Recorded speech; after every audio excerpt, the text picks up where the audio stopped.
Build a PC using the minimum specs required to play Warzone 2.0 and DMZ as indicated by Activision. A quick shout out to Dr. Lich for the build which we are using in this test. All parts were either procured via eBay or Amazon, together with some random parts that we had kicking around the workshop that were basically gathering dust at the time. I would like to note that the build quality is almost completely customized to an absurd level and is pretty immaculate, vastly exceeding the performance we could actually get out of it, but we will get onto that a bit later. The min specs for Warzone 2.0 as indicated by Activision on their website are Windows 10, an Intel i5 2500K, Nvidia 960, 8GB of RAM and 125GB storage. The Oddment build, as we're calling it, the build that we're showcasing today, is using an ASUS H61 motherboard, Intel i5 2500K, 2 DIMMs 4GB Samsung 1600MHz RAM, an Nvidia GTX 960 2GB model. Activision did not actually state on their website RAM speeds or RAM specs for the GPU, and as most people know, the 960 has two variants, a 2GB and a 4GB model. So the build we're using today was designed around the concept of using a 2GB GTX 960 because that's what we thought would fit the absolute bare minimum requirements. And as can be seen from the pictures, we are using custom cables throughout because why not? The total build cost was around about £160, give or take. I will talk more about the build a bit later on, but for now let's have a look at the graphical settings. As can be seen, the VRAM is pretty much maxed out at 1080p. Definitely leading me to think that the 964GB model might have actually helped a bit here. Everything is either set to low or very low, or actually just turned off. I tried it with the automated recommended settings in-game, and those were absolutely horrible and unplayable. We can't use FSR upscaling because that only works for 10 series cards and beyond, and of course DLSS is simply not an option here. But I did activate Fidelity CAS and turn it all the way up. This was the only way I could actually make the graphics look half decent and sharp enough so that everything didn't look like blobs on the screen.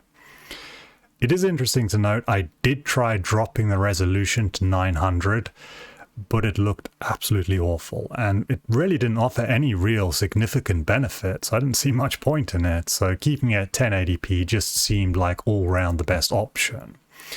The graphics, at least visually, are very playable in my opinion. Onwards to Warzone 2.0 testing, and now we tested this out in ranked because I thought let's make this competitive. Well, alright, to be fair, I did use an alternative account to my main as I really had no idea how this was going to turn out, but hey ho. The experience is rather interesting. We mostly bounce around the 30 to 40 FPS area in most places on the Al Mazrah map, with occasional dips below 30. What did feel kind of janky sometimes is the refresh rate and the screen tearing, but that is kind of expected, to be honest. I will admit though, it did take me quite some time to get used to. But after settling in for the evening, it was actually very playable, and well, I actually played on this setup for 2 evenings. I even managed to take my alt account from bronze to silver, so happy days. I will be honest, the overall experience is not exactly stellar, especially if you are used to a smoother one. I'm coming from a much higher end machine obviously, so this felt a little bit janky in places. Definitely leads me to question Activision's minimum spec suggestions here, as they didn't specify a 4GB RAM GPU would be needed, and in my opinion that would definitely improve the overall experience by quite a bit, so it's somewhat ambiguous here. Beyond the frame dips and low refresh, there were occasional anomalous behavior that I could not actually pinpoint the exact cause of this or the reason why it was occurring. What I'm talking about here are these random packet bursts that would occur. And when that happened, the game was basically unplayable. It's just a glitchy mess. It seemed to happen pretty randomly. There was no real reason, like, why or why not. And it was definitely not due to my network connection, but rather the game itself, or perhaps the way that the hardware was interacting with the game itself. That said, overall Warzone 2.0 is very playable like this, and As long as those occasional packet bursts didn't happen during a gunfight, you were good to go. Now that I think back to the overall experience, especially in the Gulag, where it really matters that you're not getting a packet burst because it's a 1v1, I never actually had that packet burst issue during Gulag, and the overall Gulag performance was fairly stable. We had overall slightly better frame rates, I would say. It's more stable at around about 40 FPS. And come to think of it, I don't think I actually lost a Gulag during that evening, so that's definitely a win for the Oddment build. Incidentally, Vondel and other Resurgent maps felt identical in performance to Al Mazrah, so there was no real difference there worth mentioning. Again, it was very playable and I had fun with it. DMZ Al Mazrah felt the exact same as Warzone 2.0, although it's worth mentioning that Building 21 felt considerably better. We even managed to kill the boss and extract safely, so that was fun and it was very playable.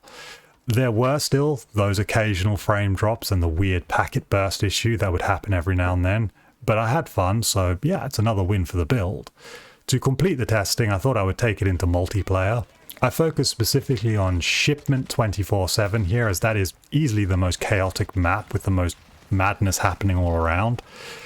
The overall experience there was, yeah, it was absolutely playable. The frame rates were quite a bit higher and more consistently higher than Warzone 2.0 was, with even the almost 60 frames at one point, which was kind of mad. My overall thoughts post-testing of this: if this was the only machine I had, I would still play Warzone, as it was a playable experience. And definitely I would like to spend a little bit more time trying to figure out and perhaps even resolve that packet burst issue, if possible, because I feel like that was definitely holding me back in places from getting the full enjoyment out of Warzone, because when that was occurring, that was kind of frustrating. However, that said, when that wasn't occurring, Warzone was fun, DMZ was fun, multiplayer as well. And if one can look past the kind of janky refresh rate and all that, yeah, this is perfectly viable. I mean, if we're going to be brutally honest, this is nobody's ideal spec. I mean, that goes without saying. But in essence, can you play Warzone on minimum specs? Yeah, you can. And considering the build price, this is not too shabby, I would say. To end with, I would like to spend a little bit more time talking about the build itself, as props have to go to the build quality and how absurd it is considering the age of the components in there. The motherboard, RAM and CPU were purchased off of eBay as a package deal. The 960 GPU needed cleaning and renewing. I mean, it's old, so it goes without saying. The Leon Lee case was obtained with no front panel, no switch, the panel pins were missing, surface scratches both internally and externally. Case had been drilled previously for liquid cooling components, and there were no screws. So basically this was spares or repair, essentially. We had to vinyl over the scars and holes, drill and install a power button, epoxy on the panel pins, install screws to secure the panels to the main body. Basically what we're talking about here is a complete and total overhaul. Oh yeah, and there was no riser cable that was supplied either. The Corsair fans that we used, the RGB fans, were faulty, and the 3-pin connectors were damaged. We had to remake the connectors and remove the RGB cabling and then sleeved the 3-pin cable ourselves. The PSU is a non-modular PSU, so we modified the casing to allow sleeving to enter the PSU housing. No PCIe connection, so we mapped a new cable from the SATA IDE connection and then made a cable to loop in a drive. Oh, and then we sleeved all the cables using various offcuts that we had available from other builds, hence the multicolored effect we had there. Oh, and of course the creme de la creme here is the third-party RAM heatsinks were used to hide the horrible green sticks that came with the package. Of note, the motherboard supports only Gen 2.0 PCIe and the GPU is 3.0. I'm sure Activision took this into account when they did their minimum specs, maybe, who knows. Incidentally, we were actually only able to use a Gen 4 riser cable because that's all we had. The total build layout cost was around about £160 as stated, $160 if you like, but that obviously doesn't include any of the spare parts we had or any of the time that, the time to get this all together. but I would estimate that you could probably achieve more or less the same results by using your own components and probably a cheaper case, but the end point would be more or less the same.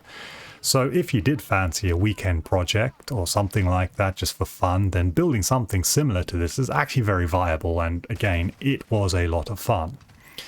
Now that the testing is complete and I'm confident that this machine works and works fairly well, this will be going up for sale on eBay, the UK site, and hopefully someone can get some enjoyment out of it, because like I said, I had a lot of fun playing Warzone, DMZ and multiplayer, and I'm sure somebody else will as well.